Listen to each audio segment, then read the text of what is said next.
नहीं रहा। कई बार औरतें प्रश्न करती हैं कि महाराज जी पैर छूते हैं तब थोड़ी शर्म आती है, पति के पैर कैसे छुएं? रोजाना एक दिन की बात हो तो हो जाए, लेकिन रोजाना पैर छूते हैं तो शर्म सी आती है। तो देखिए ऐसा भी नहीं होना चाहिए।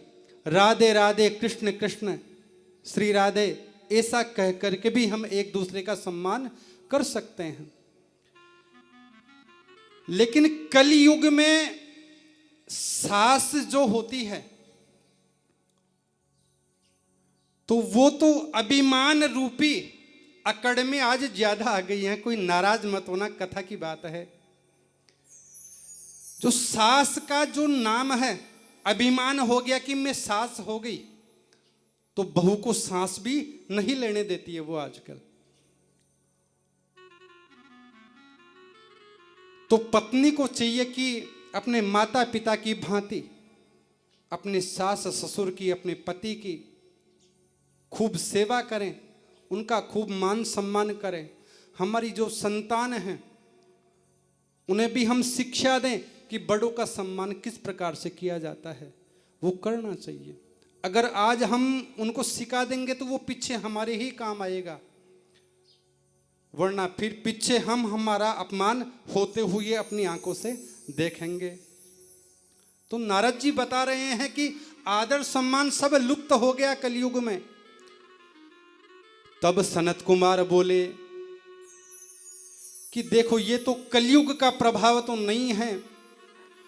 आजकल की बहुएं अगर परिवार में अपनी चलाती हैं, मनमानी करती हैं, तो ये तो कौन सी बड़ी बात होगी, होता है आजकल तो। लेकिन बहुओं को चाहिए कि कोई काम करें परिवार में तो अपने सास और ससुर साहब की सलाह, माता पिता की सलाह उसको अवश्य लेनी चाहिए। तब वो काम में देखो आनंद दूसरा ही हो जाता है, उनका मान सम्मान बना रहता है। लेकिन अब तो घर में चलती है किसकी? बहू की। बहू जो कह दे बस वो फिर पूरा 100 में से 100 फाइनल है। अब बहू चाहे कितना ही गलती करवा रही हो उस व्यक्ति से, और सलाह मशूरा अगर लेना हो तो लेते हैं किसका? भाइयों का नहीं, साले का। चलती है घर में बहू की, और जो सलाह मशूरा है अगर लेना है तो वो साले साहब का मशूरा हम लेते हैं। तो एक कहावत भी है कि भीत बिगाड़ा आड़े और घर बिगाड़े साड़ो।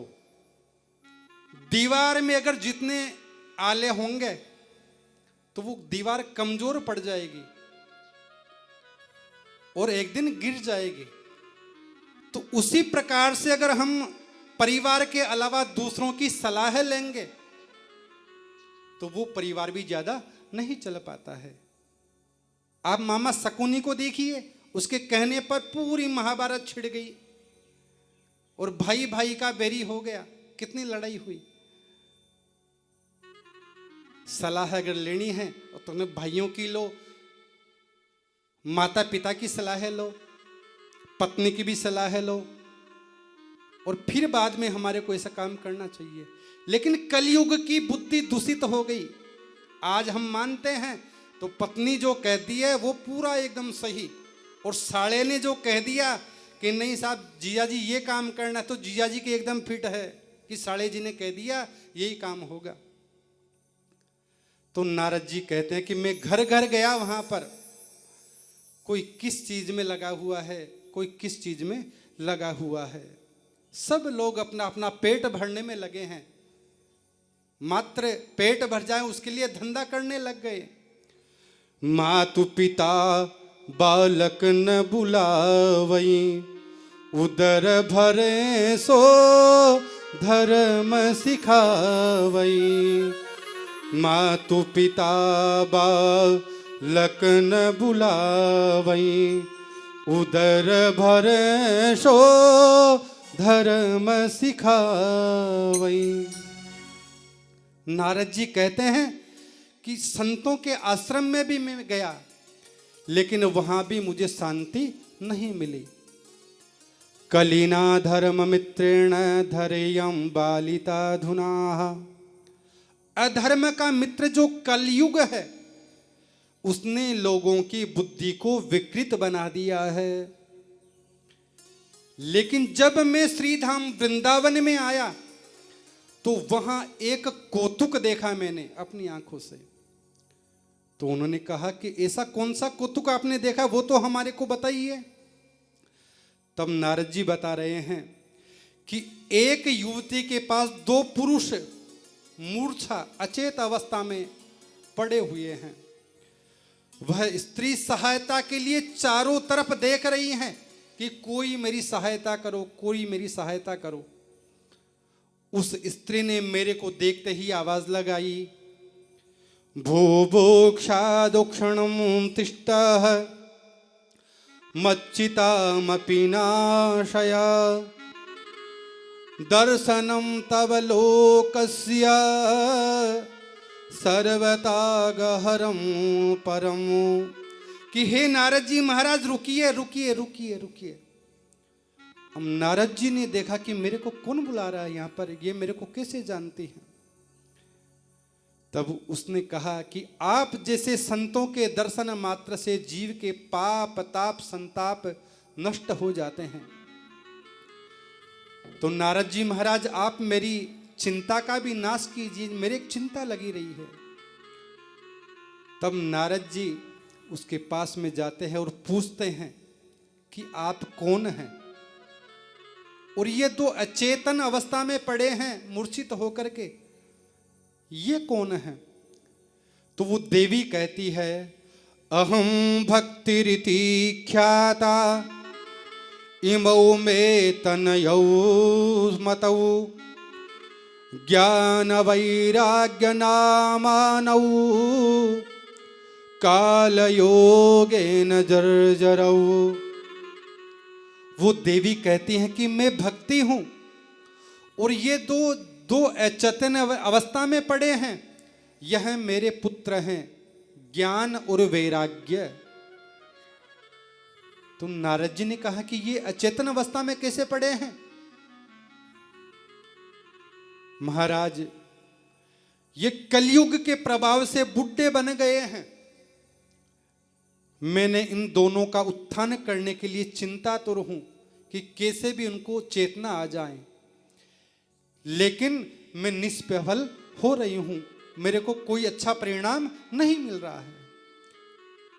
अब नारद जी ने तुरंत आंखें मूंदी और भगवान का ध्यान लगाया और ध्यान में पाया कि ये भक्तिहीन होने के कारण इस अचेतन अवस्था में पड़े हैं।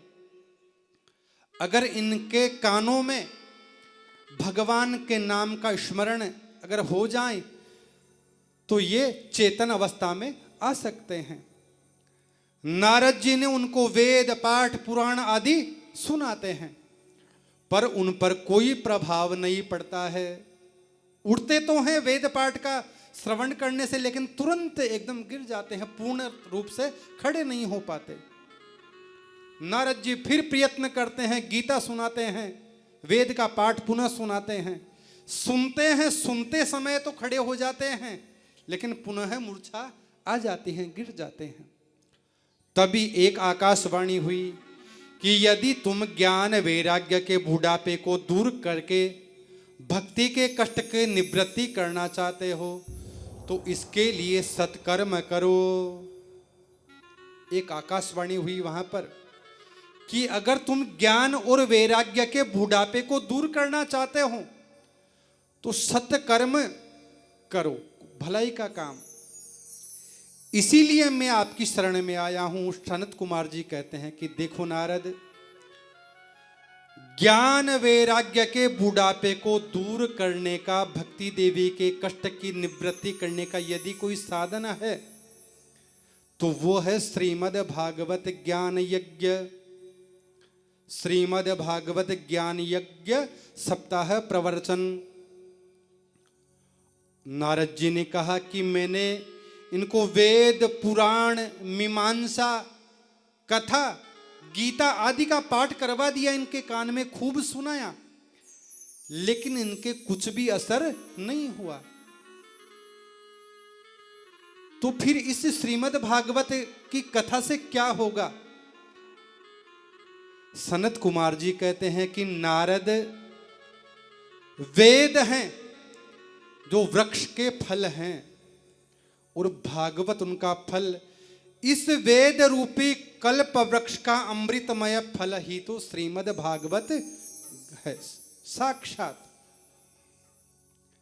जैसे हमारे को चाय बनानी होती है, चाय में मीठा डालते हैं, शर्करा, चीनी। चीनी बनती है गन्ने से। तो अगर चीनी की जगह अगर गन्ने का रस डालें तो चाय अच्छी नहीं बनेगी और नहीं बन पाएगी चाय। घी चाहिए रोटी इत्यादि के लिए, तो घी बनता है दूध से, और घी की कमी हो गई तो दूध से हम रोटी चौपड़ नहीं सकते हैं, जबकि बनता दूध से है वो। तो ये जो श्रीमद् भागवत है, ये तो वेदों का पूरा, जितने भी वेद हैं, पुराण हैं, इनका सार है। बिना वृक्ष के फल नहीं होता है, और जो स्वाद फल में होता है वह वृक्ष में नहीं होता है। आम का एक पेड़ है, एक तो आप आम के फल को खाओ, कितना स्वाद लगता है वो, और एक आम के पेड़ के ही मुंह लगा करके चूसो, आपको रस आएगा क्या उसका? 32 ही बाहर आ जाएंगी अगर ज्यादा प्रयत्न करेंगे तो। हमारे को तो रस पीना है, तो आम के फल को चूसिए, उसका रस ग्रहण कीजिए। और पुराणों का जो रसमय सार है वो है श्रीमद् भागवत, जिसकी कथा आप श्रवण कर रहे हैं। नारद जी ने पूछा कि ठीक है महाराज, लेकिन हम कथा करें कहां पर? कथा के लिए तो जगह भी होनी चाहिए, इतनी व्यवस्था भी होनी चाहिए।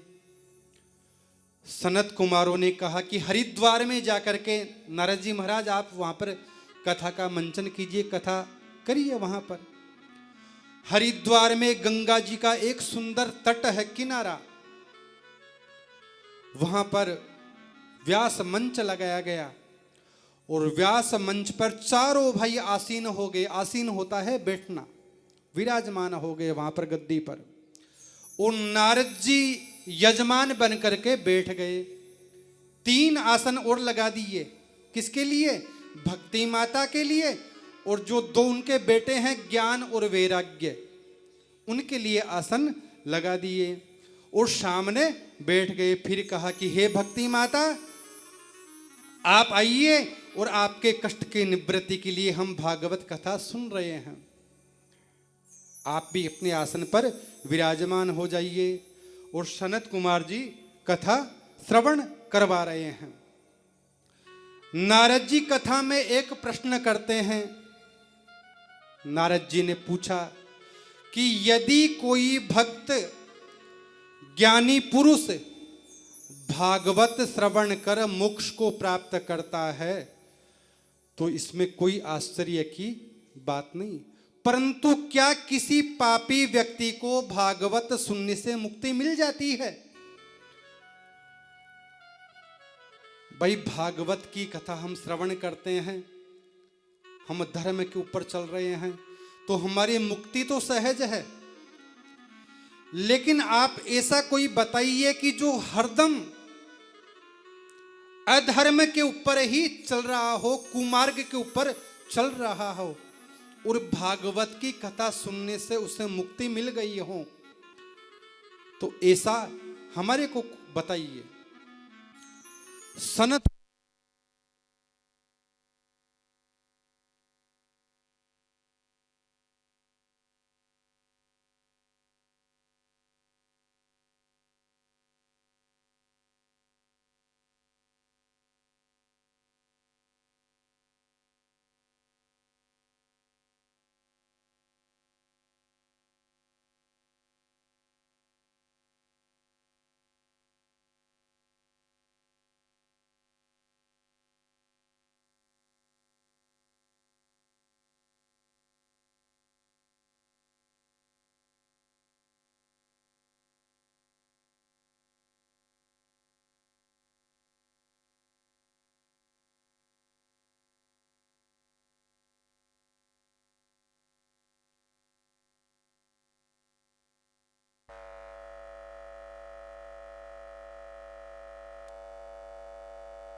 सीताराम सीताराम सीताराम हरे श्री राम।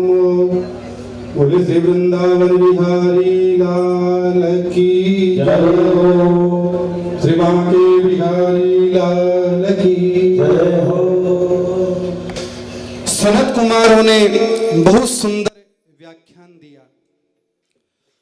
ये मानवा पाप कृतस्तु सर्वदा सदा दुराचार रता विमार्गताः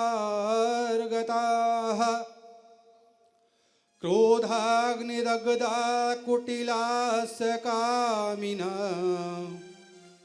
सप्ताह यज्ञे कलौ पुनन्ति देह।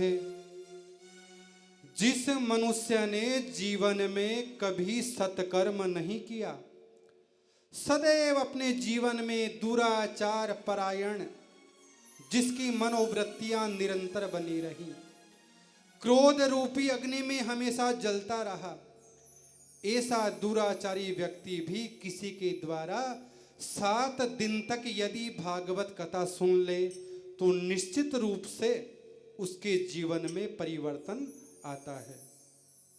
अपने जीवन में कितने बड़े से बड़ा पाप किया हो, अगर श्रद्धा पूर्वक श्रीमद् भागवत कथा ज्ञान की जो कथा है वो हम सुनते हैं तो निश्चित रूप से हम कितने ही बड़े पापी हों, हमारे को मुक्ति मिल जाती है। लेकिन आज के इस भौतिक युग में अगर हम किसी को भजन करने के लिए कहें तो वो कहता है कि महाराज टाइम बिल्कुल भी नहीं मिलता है। आप भजन करने के लिए कहते हैं और भजन करे कहां से, समय का अभाव है। तो देखिए समय तो निकालना पड़ता है प्रत्येक मनुष्य को। जिंदगी जब तक रहेगी फुर्सत न होगी काम से, कुछ समय ऐसा निकालो प्रेम कर लो प्रभु श्री राम से। तो भगवान का भजन करने के लिए कोई उम्र नहीं होती है, जब जग जाए तभी सवेरा। तो यह कलयुग है, भगवान के भजन के लिए प्रेरित हर कथा में लोग करते हैं। आप यहाँ आश्रम में आते हैं तो भाई साहब ही आपको कहते हैं कि भगवान का भजन ही एकमात्र सार है, लेकिन आप सुनते हैं और बाहर इधर कान से सुना और बाहर जाकर के निकाल दिया। ऐसा नहीं होना चाहिए। फिर यहाँ पर तो कुछ भी नहीं होता, लेकिन पछतावा होता है कब, जब ऊपर हम जाते हैं, हमारे नाम का जो खाता होता है वो खोला जाता है कि फला मनुष्य का खाता खोलिए। जब हमारा खाता खुलता है तो वहां पर आता है कि इस मनुष्य ने अपने जीवन में कितने पाप कर्म किए हैं और कितने पुण्य कर्म अर्जित किए हैं। जब पापों की गणना होती है तो वह व्यक्ति निराश हो जाता है कि क्या करूं, मैंने तो सारे जीवन में पाप ही पाप इकट्ठे कर लिए। और वो किसके लिए?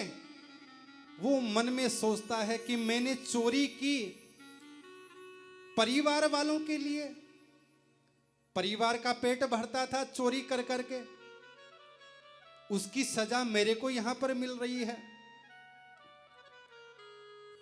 पुण्य मेरे जीवन में कुछ हुआ नहीं,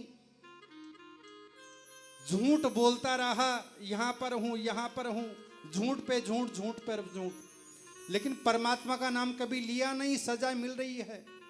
तो वहां पर फिर पछतावा होता है, ग्लानि होती है मन को कि परमात्मा ने जीवन तो दिया था, लेकिन मैंने लगाया किस मार्ग पर। ना राम नाम लीनो ना कृष्ण नाम लीनो,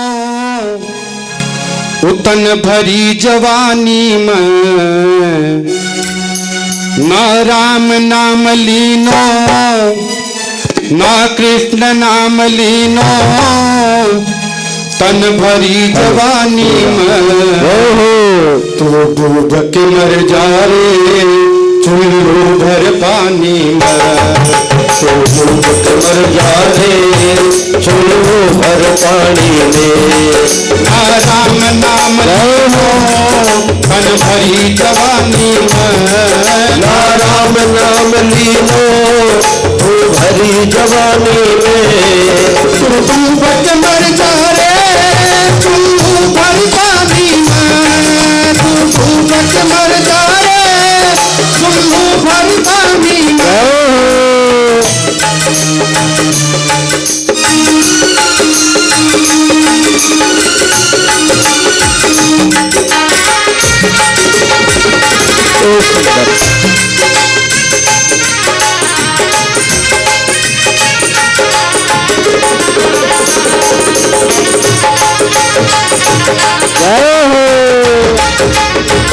कांचे बिहारी लाल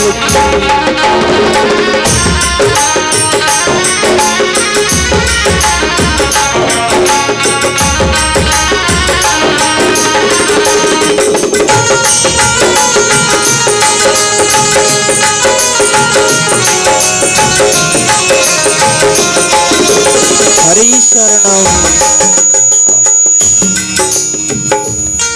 कालायो आठी में, कालायो आठी में मिल जाए वो माटी में, मिल जाए वो माटी में। कालायो आटी में मिल जाए वो माटी में, एक दिन काया तेरी धस जाएगी माटी में, एक दिन काया तेरी धस जाएगी माटी में।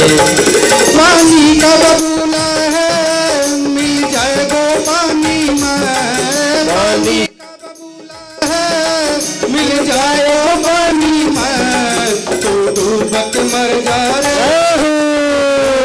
पानी में, तू डूब के मर जा रे चुल्लू भर पानी में।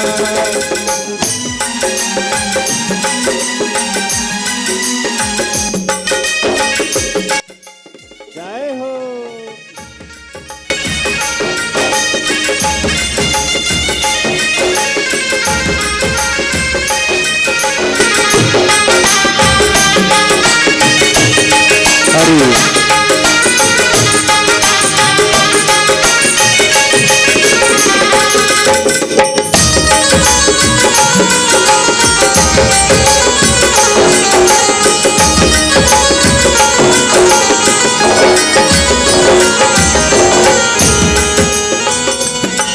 क्यों करता मेरा मेरा, क्यों करता मेरा मेरा, यहाँ कुछ भी नहीं है तेरा, यहाँ कुछ भी नहीं है तेरा।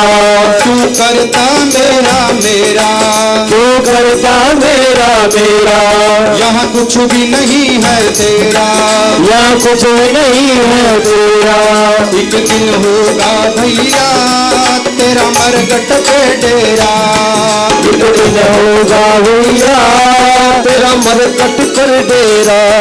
कछु कमा के ले जा रे ऐसी जिंदगानी में, कछु कमा के ले जा रे जिंदगानी में, तू डूब के मर जा रे चुल्लू भर पानी में, डूब के मर जा रे चुल्लू भर पानी में। राम नाम लीनो तन भरी जवानी में, ना राम नाम लीनो तन भरी जवानी में, तू डूब के मर जा रे भर पानी में, तू डूब के मर जा रे चुल्लू भर पानी में।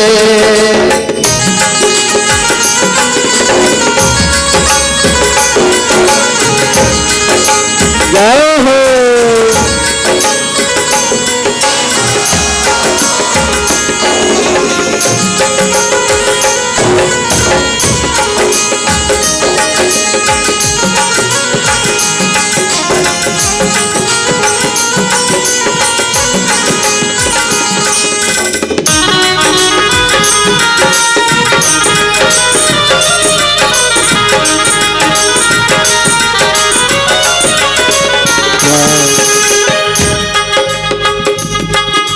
सच्ची भक्ति है, कर सच्ची भक्ति है, भक्ति में शक्ति है, भक्ति में शक्ति है, कर सच्ची भक्ति है, कर सच्ची भक्ति है, भक्ति में शक्ति है, भक्ति में शक्ति है। यहाँ भक्ति से भैया मिल जाती मुक्ति है, या भक्ति से भक्ति मिल जाती मुक्ति है। बन वाला बन खोया यूं आना कहानी में, बन वाला बन खोयो यूं आना कहानी में। डूबत मर जा रे चुल्लू भर पानी में, डूबक मर जा रे चुल्लू भर पानी में। ना राम नाम लीनो तन भरी जवानी में, ना राम नाम लीनो तन भरी जवानी में। डूबत मर जा रे चुल्लू भर पानी में, डूबक मर जा रे चुल्लू भर पानी में।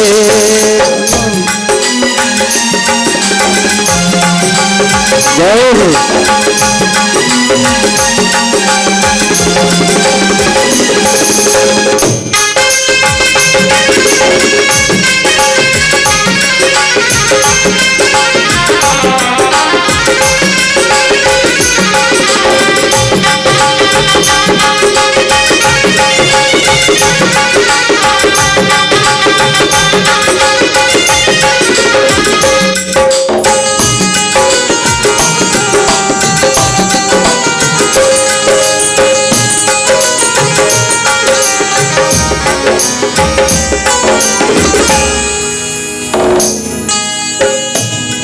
बोले श्री बांके बिहारी लाल की जय हो। तो इस प्रकार से जिस मनुष्य ने अपने जीवन में कभी कोई सत्य कर्म नहीं किया, सत्य कर्म के लिए कहा गया तो मुंह फेर लिया, तो उसकी भी अगर मुक्ति क्या हो सकती है क्या इस श्रीमद् भागवत कथा ज्ञान यज्ञ से?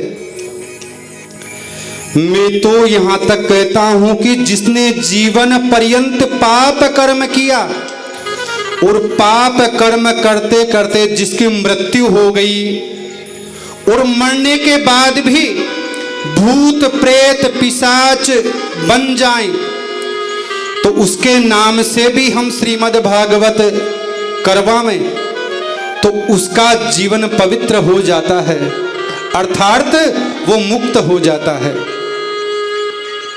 तो श्रीमद् भागवत कथा तो देखो ऐसी है, जीवन में जाने में अनजाने में जो भी पाप हमसे हो गए, पूरा जीवन हो गया, मृत्यु को प्राप्त हो गए, फिर प्रेत योनि मिल गई, पिशाच बन गए, राक्षस बन गए, मुक्ति नहीं हुई, और हमारे निमित्त अगर कोई श्रीमद् भागवत कथा ज्ञान यज्ञ करवाता है संकल्प पूर्वक, तो वो प्राणी भी मुक्त हो जाता है। नारद जी बोले कि महाराज ये बात मेरे कुछ समझ में नहीं आई, भाई प्रेत योनि में जो चला गया उसकी मुक्ति कैसे होगी? जीवन पर्यंत पाप कर्म करने वाला व्यक्ति मरने के बाद प्रेत योनि में जाने के पश्चात केवल भागवत सुनकर मोक्ष कैसे प्राप्त कर सकता है? तो ये बात मेरे कम ही जची, तो इसको विस्तार पूर्वक आप मेरे को बताइए। नारद जी को सनत कुमार जी एक कथा सुना रहे हैं, उस कथा का वर्णन करते हैं कि कैसे कैसे प्रेत आत्मा व्यक्ति भी भागवत को सुनकर मोक्ष प्राप्त कर सकते हैं।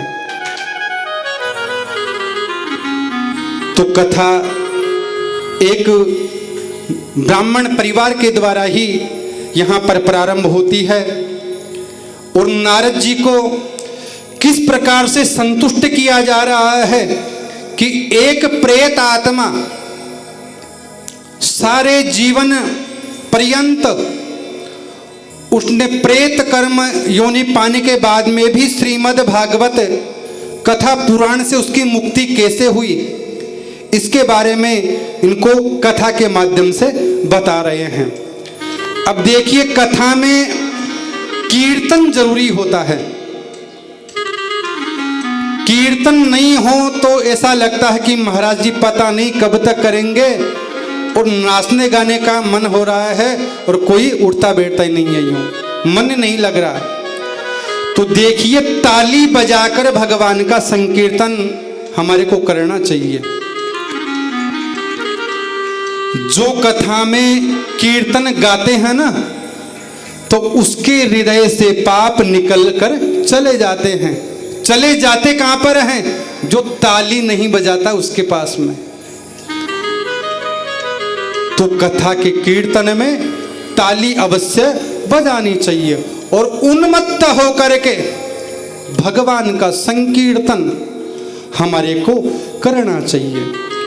कीर्तन में भजन ताली बजाकर गाने से जो हस्तरेखा है वो हमारी बदल जाती हैं ताली बजाने से।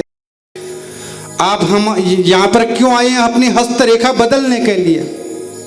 तो ताली अवश्य बजानी चाहिए। जिनकी बिगड़ी हुई हैं रेखाएं, उनकी सुधर जाती हैं, और जो ताली नहीं बजाता उसकी जो सुधरी हुई रेखा है वो बिगड़ जाती है। इसीलिए भगवान का कीर्तन, संकीर्तन, भजन इत्यादि ताली बजा करके नाच गान के साथ संपादित हमारे को करने चाहिए। कई लोग कहते हैं कि कथा में नाचबो कहाँ को, नाचा क्यों भगवान महाराज जी कथा खेरिया चार आपस कथा सुन रहा था, लेकिन ऐसा मनोभाव नहीं होना चाहिए।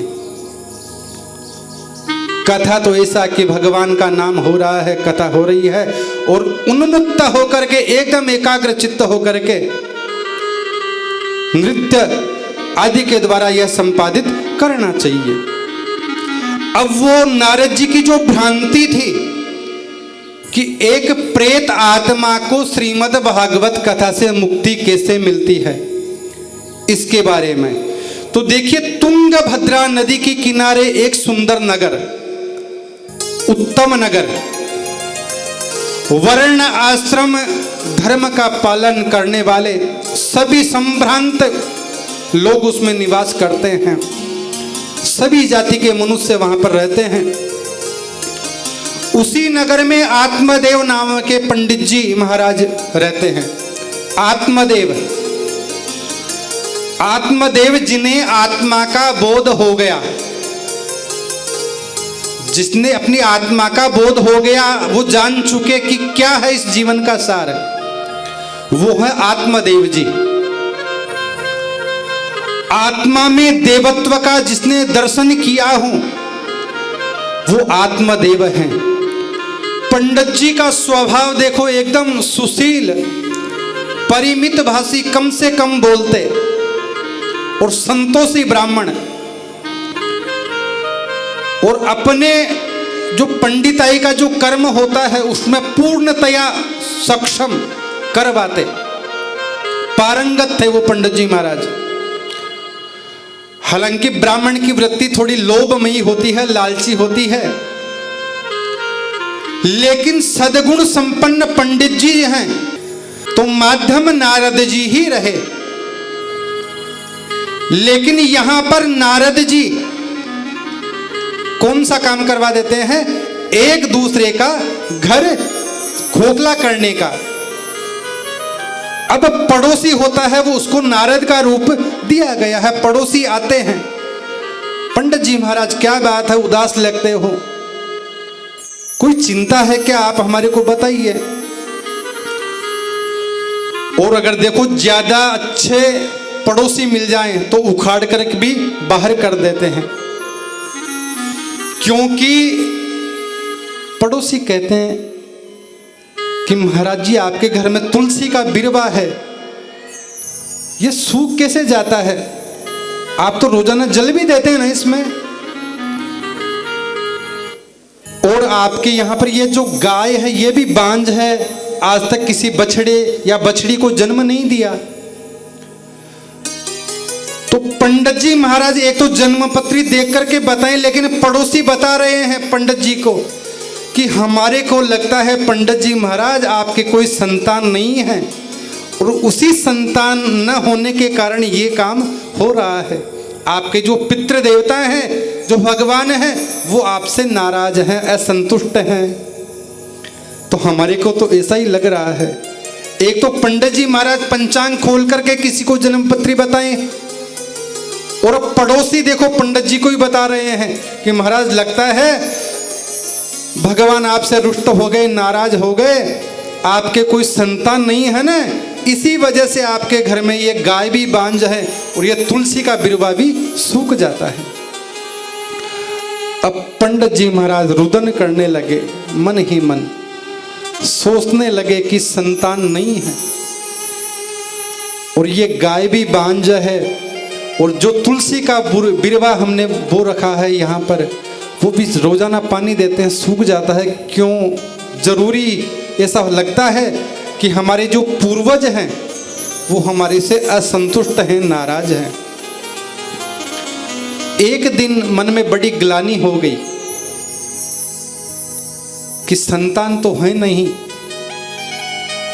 और इस जीवन का क्या करेंगे। तो मरने के लिए वन की ओर चले गए। 4-5 दिन हो गए वन में बैठे हैं एकदम, और रो रहे हैं, अश्रुपात हो रहा है। उसी रास्ते से एक संत निकल कर जा रहे थे। संत ने देखा कि कोई ब्राह्मण लगता है, गले में यज्ञोपवीत जनेऊ थी, तो कोई ब्राह्मण है वेशभूषा में, लेकिन बड़ा दुखी है, रो रहा है। संत उसके पास में आकर प्रेम पूर्वक उससे पूछते हैं। क्या पूछते हैं? कथम रोदिसि विप्रत्वमो काते चिंता बलीयसी वदत्वं सत्वरं मह्यमो स्वस्य दुःखस्य कारणमो। कि पंडित जी आप क्यों रो रहे हैं? आपको किस बात का दुख है? आप मेरे को बताइए। आप तो विद्वान ब्राह्मण मालूम लगते हैं हमारे को, और विद्वान ब्राह्मण रोता नहीं है, आप तो रो रहे हैं, ऐसी क्या बात होगी आपके जीवन में? पंडित जी संत महाराज के चरणों में गिर गए और कहा कि मेरे कोई महाराज संतान नहीं है। सबसे बड़ा दुख यही है महाराज, मेरे मरने के बाद हमारे को पिंडदान कौन देगा? संत उसको समझाते हैं कि तेरे पुत्र नहीं है, इसलिए रो रहा है तू, और रोने की क्या आवश्यकता है तेरे को? तो उसने कहा कि मेरे मरने के बाद जो पिंडदान आदि की जो क्रिया होती है वो कौन करेगा? इसलिए चिंतातुर हूं, बड़ी चिंता सता रही है मेरे को। तो संत भगवान उसको समझाते हैं। मुंचा ज्ञानम प्रजारूपम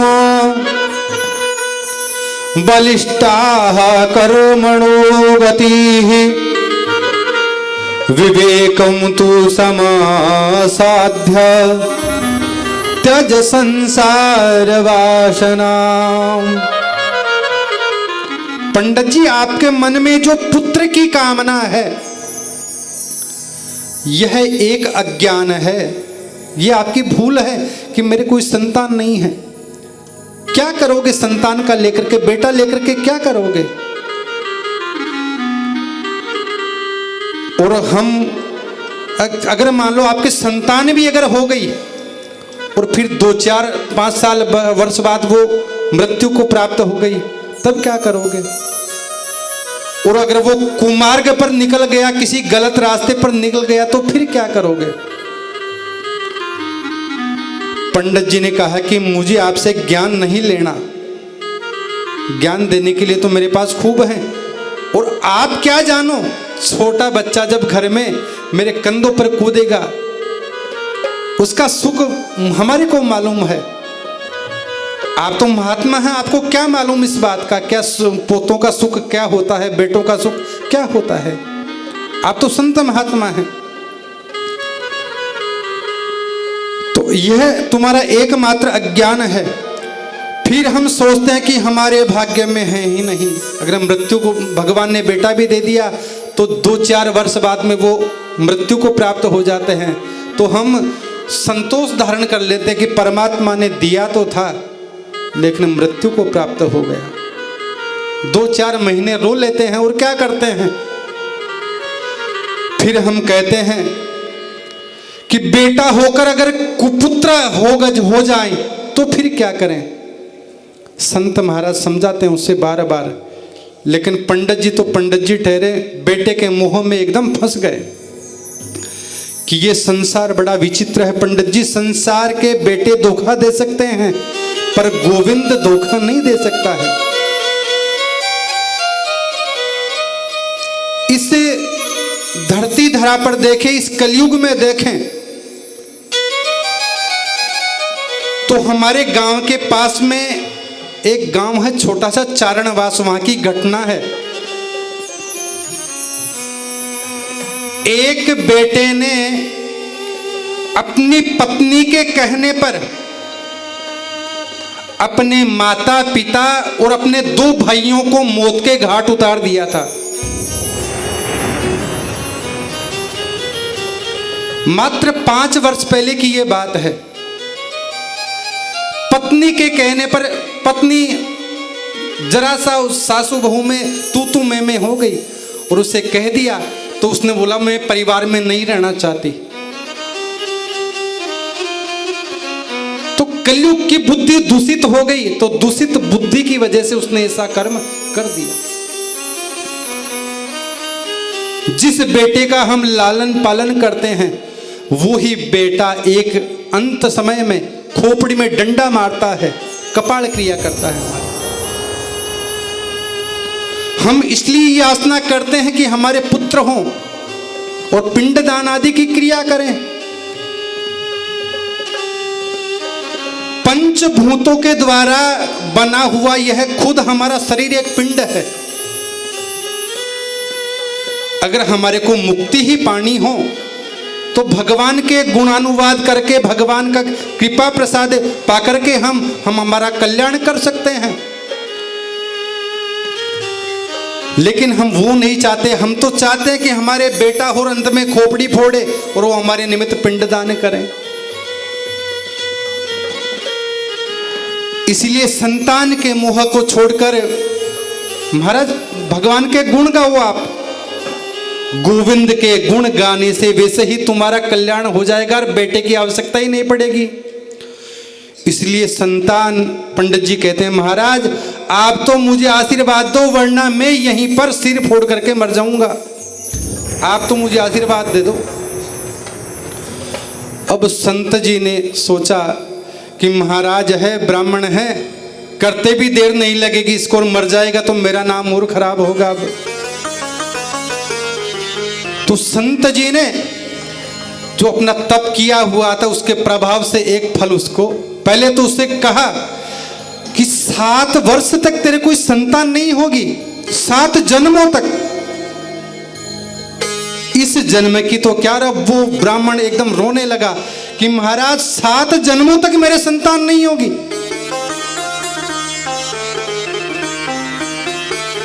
अब रोने पर उसने सोचा कि पंडित जी हैं, पता नहीं कहीं कुछ कर न ले, और कुछ कर लिया तो मेरा नाम और कलंकित हो जाएगा। वो पंडित संत कहते हैं कि मैंने तुम्हारी मस्तक की रेखा पढ़ ली है, 7 जन्मों तक तेरे पुत्र सुख बिल्कुल भी नहीं है। और फिर भी अगर तू ज्यादा ही लालसा करता है, इच्छा करता है, तो यह तप रूपी फल है, इसको तू ले जा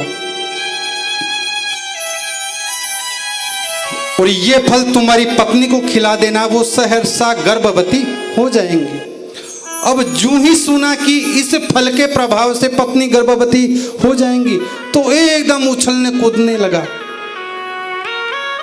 कि मेरे तो पुत्र संतान हो जाएगी। अब खुशी खुशी कुमारे घर की ओर आता है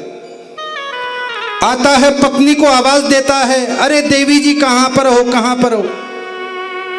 पत्नी ने सोचा कि पंडित जी 5-7 रोज से आए हैं, पता नहीं कुछ सामान ज्यादा लाए होंगे, तो वो जल्दी से आती है। पंडित जी ने कहा कि देख मैं तेरे लिए क्या लाया हूं।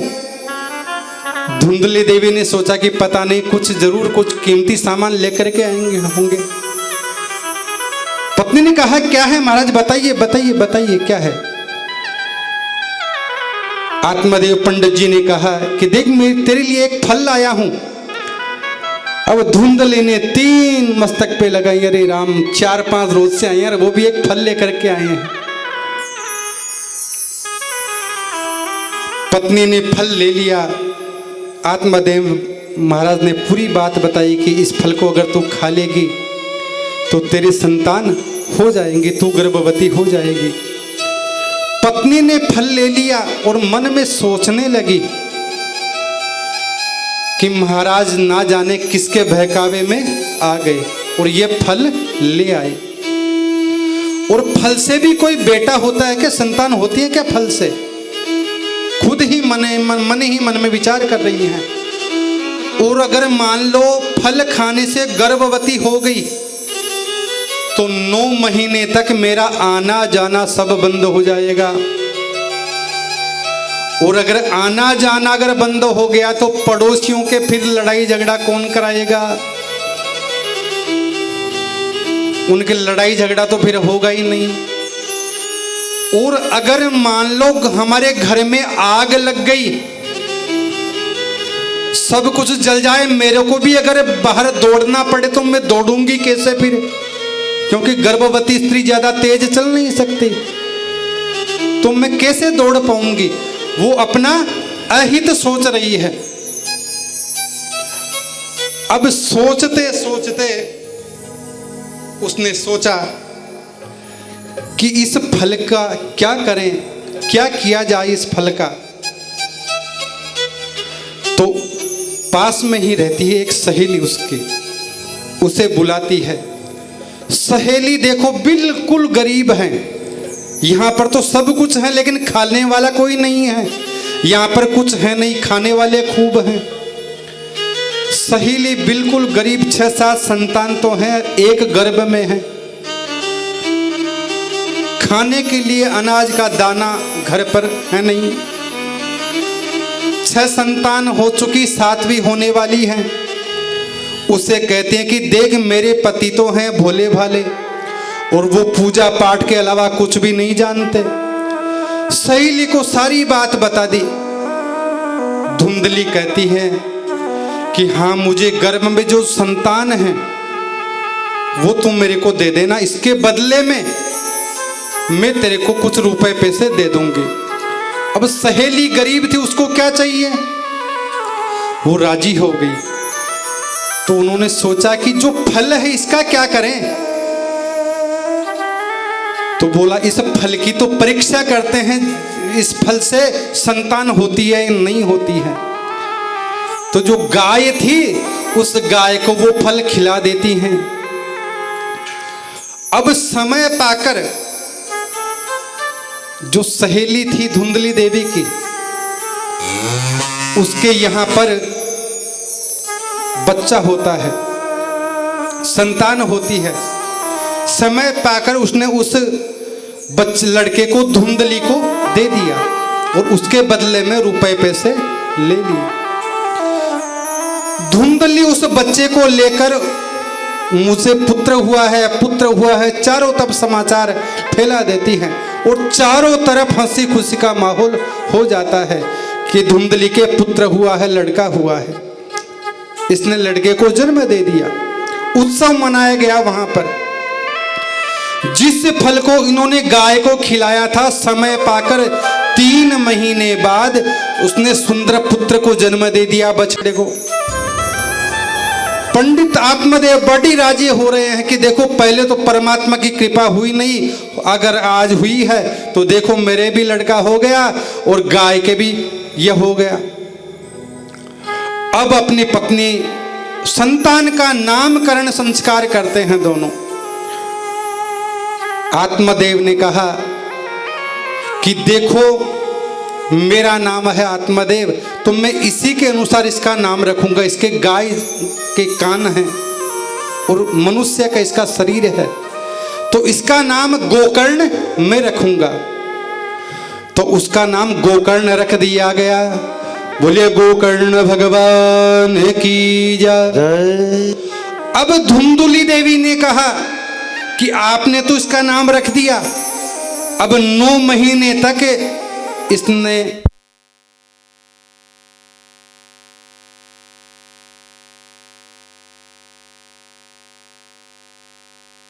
उनमें से गोकर्ण जी उतने ही प्रकांड विद्वान होते गए।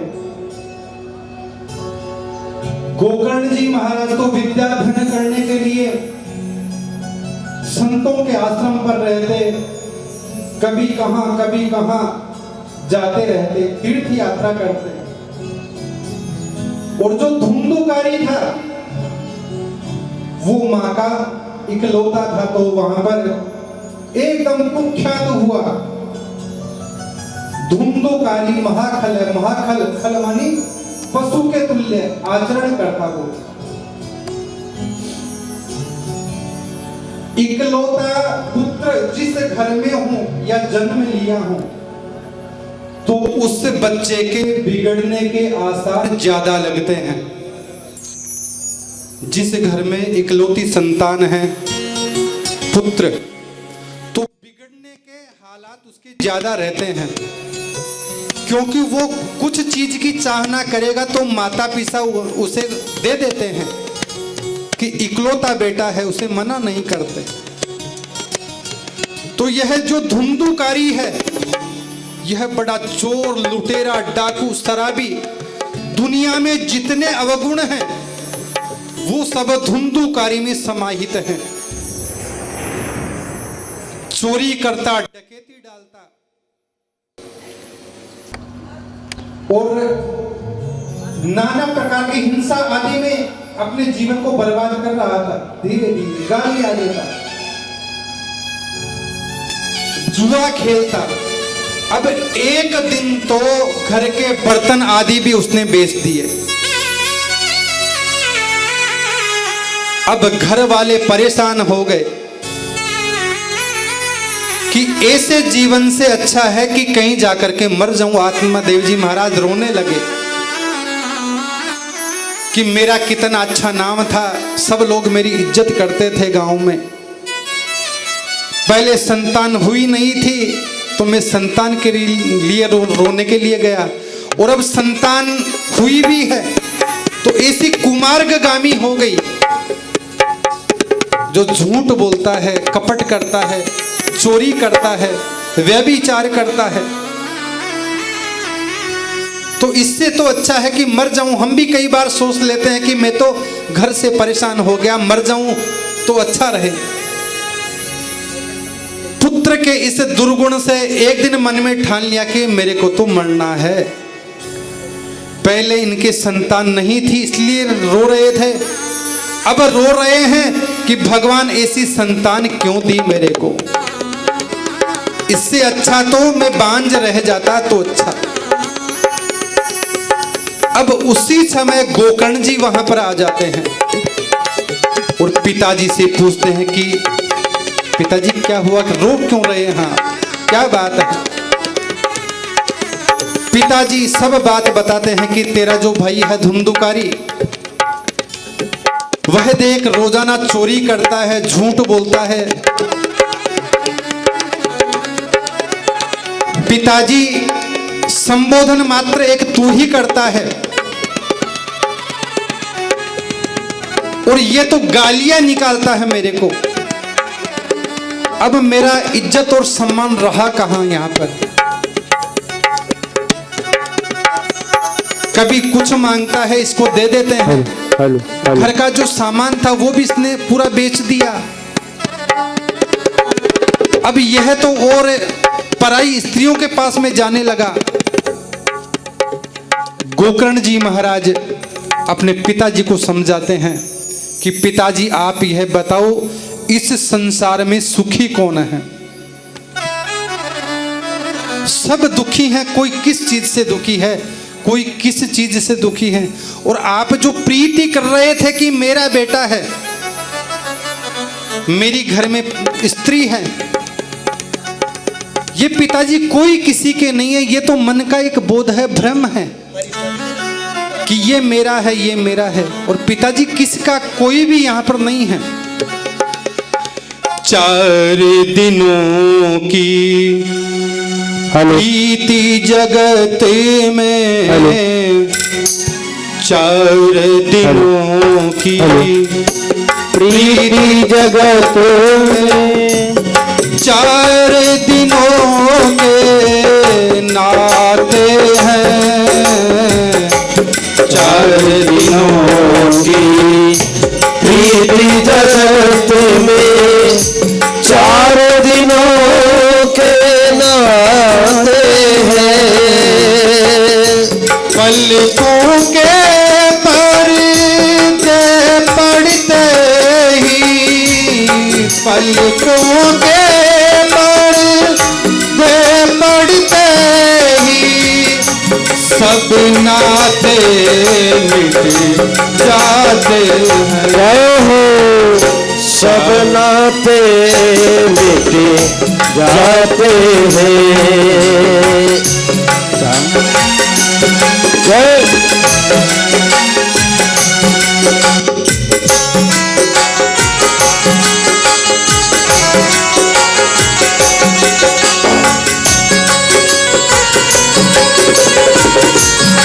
हरि शरणम।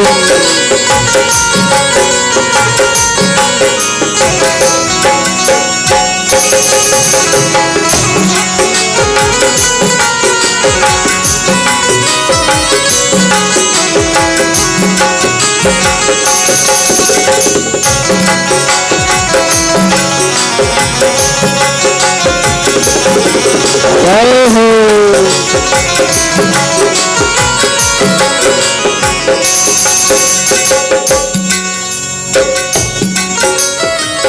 जिनकी चिंता में तू जलता, वो ही जीता जलाते हैं। जिनकी चिंता में तू जलता, वो ही जीता जलाते हैं।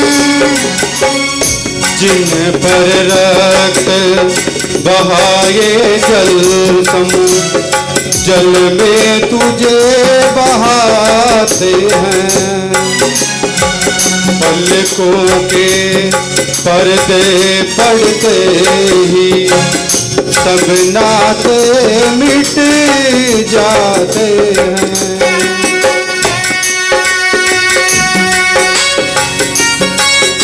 जय हो,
बोले श्री वृंदावन बिहारी लाल की जय हो। इस प्रकार से गोकर्ण जी महाराज पिताजी को समझाते हैं कि पिताजी ये शरीर तो नाशवान है, मरना तो एक दिन सभी को है।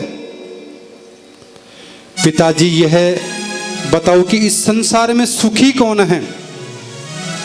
यह तो हमारा भ्रम है कि मेरे को इस चीज से सुख मिल रहा है। यह है केवल 3 लोक के स्वामी इंद्र से अगर पूछें तो वो भी सुखी नहीं है। उससे अगर पूछे तो वो कहता कि मैं भी बड़ा परेशान हूं। बड़े बड़े पदों पर जो आसीन है, नेता हैं, अभिनेता हैं, इनसे अगर पूछें कि आप तो बड़े सुखी होंगे इतना बड़ा पद पाकर, लेकिन वो भी कहते हैं कि मैं तो बड़ा दुखी हूं भाई इस पद के ऊपर आकर। सुखी कोई भी नहीं बताता। तो इस शरीर की भी पिताजी 3 गति हो जाती हैं। मरने पर लोग जला देंगे और जला देने पर राख बन जाता है यह शरीर, जिस पर हम नाज करते हैं कि मेरा इतना सुंदर शरीर है, मैं इतना अच्छा हूं, मेरे पास में इतनी धन संपत्ति है, इतने बेटे पोते हैं, हम नाज करते हैं इस शरीर पर। और दूसरा है, मरने पर अगर फेंक देंगे जंगल में तो जंगली जानवर इसको खा जाते हैं। और अगर मृत्यु को मरने पर जमीन में अगर गाड़ देंगे तो कीड़े बन जाते हैं। तो ये शरीर की गति है पिताजी 3। मरना सबको है, इसके अलावा गति नहीं हो सकती है। लेकिन अपनी आत्मा से इस शरीर के माध्यम से अपना कल्याण कर सकते हैं। इस शरीर के द्वारा चाहें तो हम मुक्ति को प्राप्त कर सकते हैं। अपनी आत्मा से ही एक ही आवाज निकलती है, चल रे हंसा अमर लोक को, यहाँ कोई नहीं तेरा है। जग वालों का हुआ अंधेरा, अपना हुआ सवेरा है। जब तक जीते हैं तब तक पिताजी एक दूसरे के मोह जाल में हम फंसे रहते हैं। मरना सबको है। जब तक जीवित हैं तब तक एक दूसरे के प्रति यह मेरा भाई है, यह मेरे पिताजी हैं, यह मेरी माता है, यह मेरी स्त्री है, औरत है। और मरने के बाद में ये बिल्कुल भी आपके साथ में जाने वाले नहीं हैं। तो पिताजी आप तो अपना स्वयं का कल्याण देखिए कि मेरा कल्याण किस तरीके से हो सकता है। यह तो यहाँ पर हम नाते बना लेते हैं।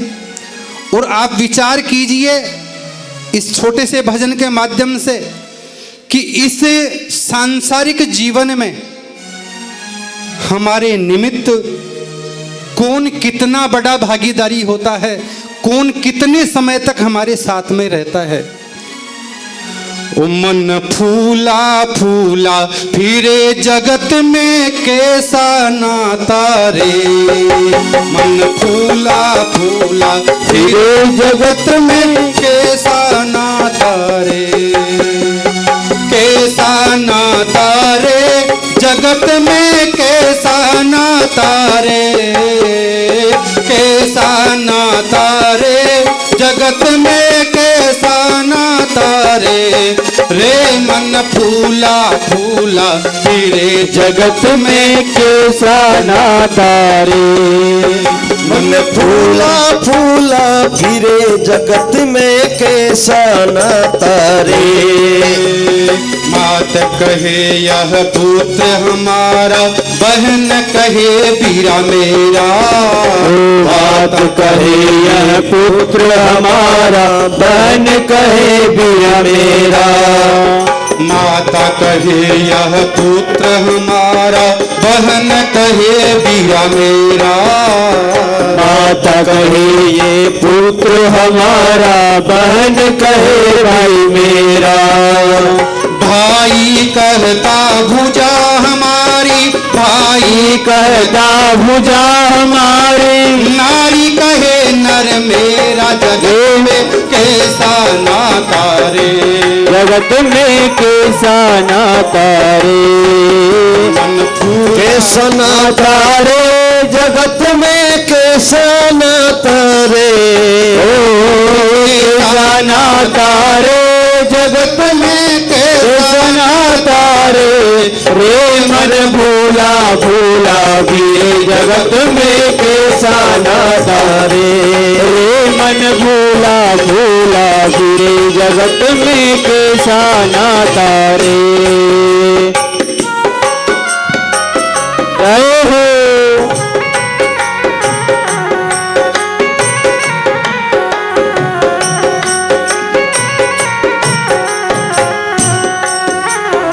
पेट पकड़ कर माता रोव, बाह पकड़ कर भाई, पेट पकड़ कर माता रोवे, ओह पकड़ कर भाई, पेट पकड़ कर माता रोवे, बाह पकड़ कर भाई, पेट पकड़ कर माता रोहे, बाह पकड़ कर भाई, लपट झपट कर तिरिया रोवे, लपट झपट कर तिरिया रोवे, हंस अकेला जाए जगत में कैसा नाता रे, ए मन भूला भूला गिरे जगत में कैसा नाता रे, ओ कैसा नाता रे जगत में कैसा नाता रे, ओ कैसा नाता रे जगत में कैसा नाता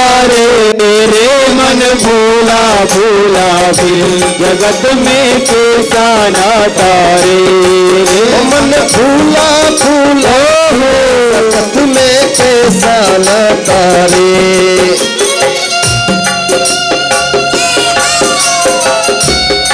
जय हो।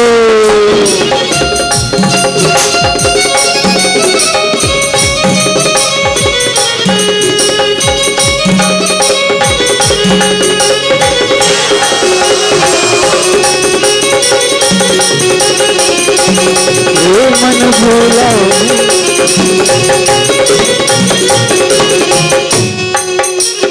जब तक जीवे माता रोव, बहिन रोवे दस मासा, जब तक जीवे माता रोवे, बहन रोए दस मासा, जब तक जीवे माता रोवे, बहिन रोवे दस मासा, जब तक जीवे माता रोवे, बहन रोए दस मासा, 13 दिन तक तिरिया रोवे, 13 दिन तक तिरिया रोवे, फेर करे घर बासा जगत में